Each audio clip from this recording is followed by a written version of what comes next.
আধার ২১। গল্পের নাম চাঁদনি।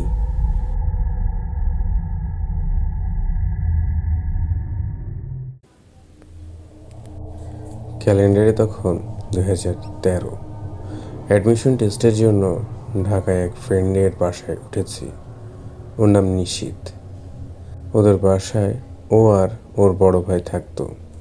ওরা মাত্র দুজন থাকলেও দোতলা বাসাটা বেশ বড় এবং নিরিবিলি, কোলাহল মুক্ত ছিল।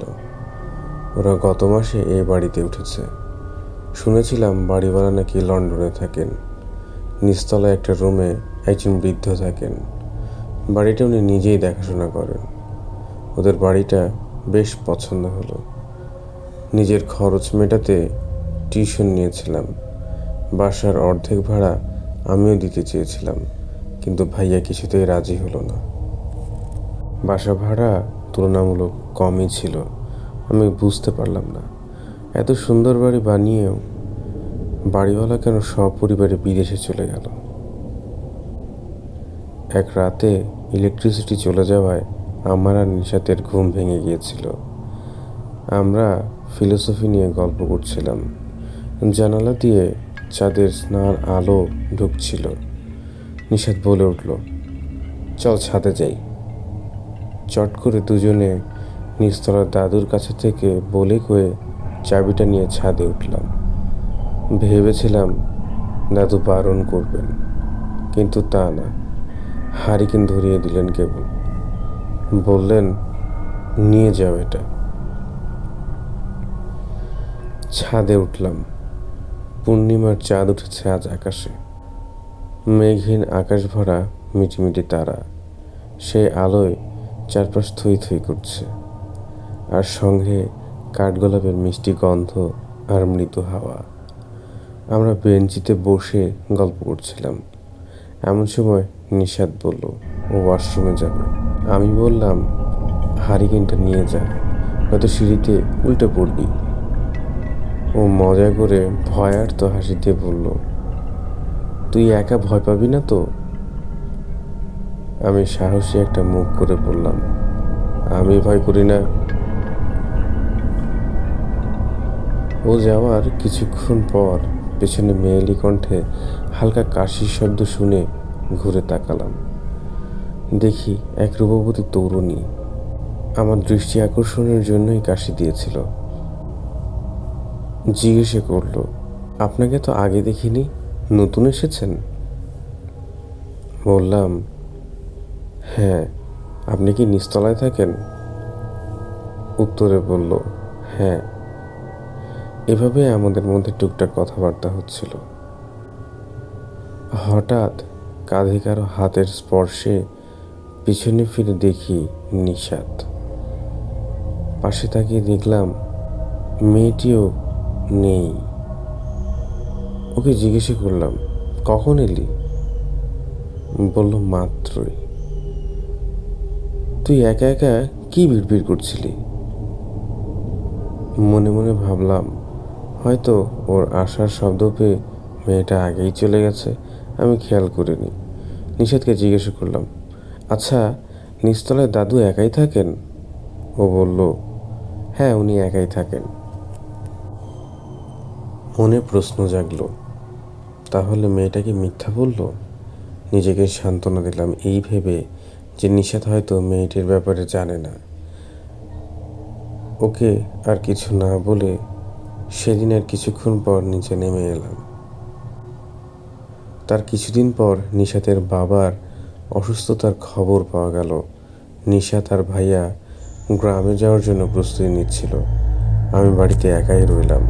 ওরা যাওয়ার পর সারাটা দিন ভালোই কেটেছে, কিন্তু এশার নামাজ পড়ার সময় খেয়াল করলাম রান্নাঘরে টুংটাং শব্দ হচ্ছে, যেমনটা চুরির সঙ্গে পাতিলের বাড়ি খেলে হয়। ভাবলাম ইঁদুর হতে পারে।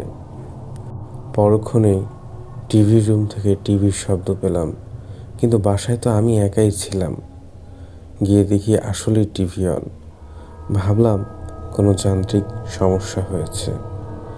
রাতের খাবার পর এক কাপ চা নিয়ে ছাদে উঠলাম, কিন্তু এবারের উদ্দেশ্য শুধু চাঁদ দেখা নয়, মনে মনে আশা করছিলাম ওই মেয়েটার আবার দেখা পাবো। হ্যাঁ, আজকেও মেয়েটা ছাদে এসেছে। কি মায়াবী একটা চেহারা, আমি বলে বোঝাতে পারবো না। কথাবার্তার ধরন ও সাবলীল ও সুন্দর। জানলাম মেয়েটার নাম চাঁদনি। বলেই ফেললাম, আপনার রূপের সঙ্গেই মিলিয়ে হয়তো নামটা রাখা হয়েছে। আমার কথা শুনে ও এমনভাবে হাসলো যে সেই অপরূপ স্নিগ্ধ হাসির ঝংকারে আকাশ বাতাস সব কিছু যেন বিমোহিত হয়ে গেল। আমি চাঁদনির মতো রূপবতী মেয়ে জীবনে আর কখনো দেখিনি। এভাবে আমি প্রায় তাকে দেখতে ছাদে যাই, সেও আসে।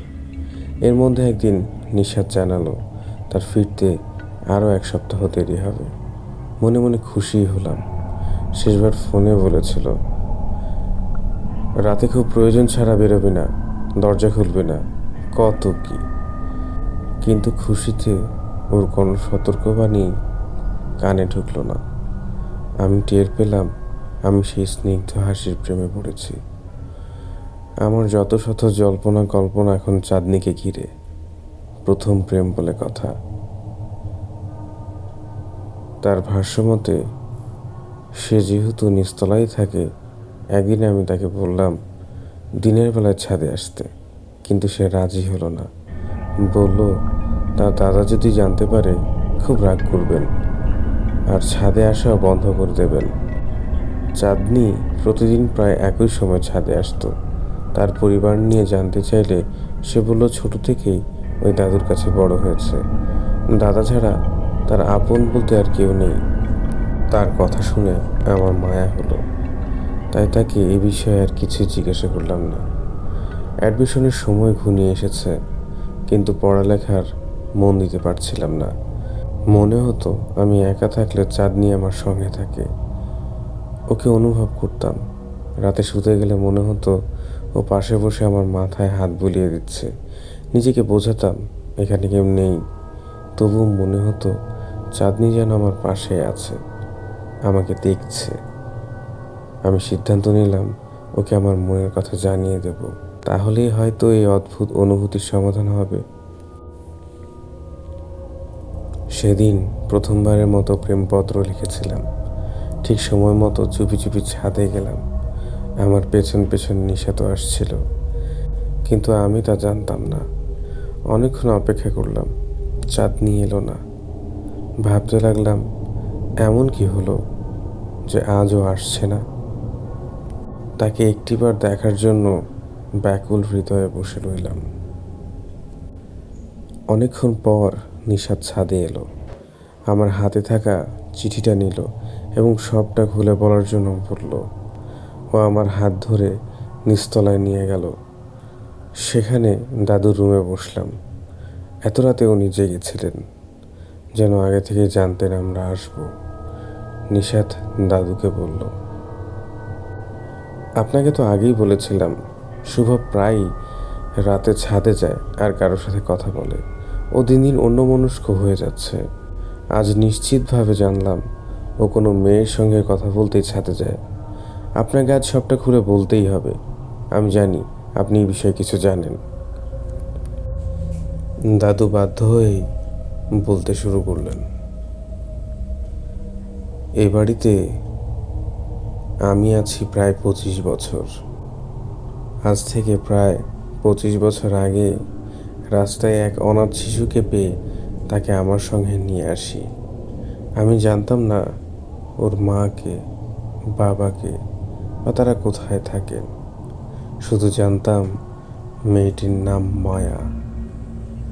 আমি তার নতুন নাম দিলাম চাঁদনি। আমি সারাদিন বাইরে কাজ করতাম। বাচ্চাটাকে রোজ রোজ সঙ্গে নিয়ে যাওয়া সম্ভব ছিল না। একদিন বাড়িওয়ালা আমার সমস্যার কথা ভেবে তার বাসায় চাঁদনিকে রাখার প্রস্তাব দিলেন। ওনাদের 6 বছরের একটা মেয়ে ছিল, নাম নীরা। আমি রাজি হয়ে গেলাম। আমার চাঁদনি ধীরে ধীরে ছোট্ট শিশু থেকে তরুণীতে পরিণত হলো। সে বাড়িওয়ালার বাসায় কাজ করত, পাশাপাশি লেখাপড়াও করত। ওনারা সবাই চাঁদনিকে তার মায়াবী চেহারা আর গুণের জন্য ভালোবাসতেন, কিন্তু নীরা চাঁদনিকে হিংসা করত, কারণ নীরা এতটা মায়াবতী বা গুণবতী ছিল না। এই হিংসা একসময় নীরাকে হিংস্র করে তুলল। একদিন নীরা চাঁদনিকে ছাদে নিয়ে চিলেকোঠার ঘরে হাত পা মুখ বেঁধে সেখানে আটকে রেখে আসে। ঘরের দরজা আটকালে সেখানে আলো বাতাস ঢোকার কোনো উপায় নেই। আর সকলের কাছে বলতে থাকে চাঁদনিকে তার সামনে কেউ গাড়িতে ধরে নিয়ে গেছে। আমরা থানায় রিপোর্ট করলাম, এক থানা থেকে আরেক থানায় খুঁজে বেড়ালাম, কিন্তু কোথাও আমরা চাঁদনিকে খুঁজে পেলাম না। আফসোস, একবারের জন্য আমরা ছাদে খোঁজ করিনি।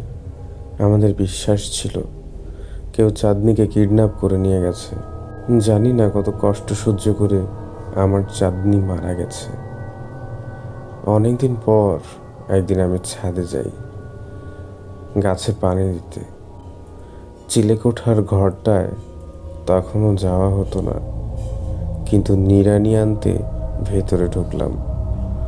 পচা লাশের দুর্গন্ধে দম বন্ধ হয়ে গেল। দেখি আমার চাঁদনির পচা গলা দেহটা পড়ে আছে। আমার চিৎকারে সবাই দৌড়ে ছাদে এলো। নীরাকে আমরা জেরা করলাম, কারণ ওর কাছ থেকেই প্রথম শুনেছিলাম চাঁদনিকে কেউ ধরে নিয়ে গেছে। ভয়ে চাপে নীরা সব স্বীকার করলো, কিন্তু বাড়িওয়ালা লোক জানাজানির ভয় আর পুলিশ কেস এড়ানোর জন্য আমার চাঁদনিকে দাফনও করতে দিল না। বস্তায় মুড়ে কোনো মতে মাটি চাপা দিলেন। এই বলেই দাদু অঝরে কাঁদতে লাগলেন। নিজেদের অজান্তে আমাদের চোখ দিয়েও পানি গড়িয়ে পড়ছিল। কিছুক্ষণ পর দাদু নিজেকে সামলে বললেন, পরে ওনারা সপরিবারে লন্ডন চলে গেছেন। আমি এখন আর কাজ করতে পারি না। তোমাদের ভাড়া দিয়ে কোনো মতে আজরাইল আসার দিন গুনছি। আমি কেন যেন মানতেই পারছিলাম না চাঁদনি বলে কেউ নেই। চাঁদনি কোনো মানবী নয়। আমি এক অশরীরীর প্রেমে পড়েছিলাম। সেদিনের পর থেকে চাঁদনিকে আর কখনো দেখিনি। তবুও আমি চাঁদনিকে আজও ভুলতে পারিনি। তাই 11 বছর পরেও পুরো কাহিনীটা এত স্পষ্টভাবে আমার অন্তরে গেঁথে আছে। আমি চাঁদনির আত্মার মাগফিরাত কামনা করি।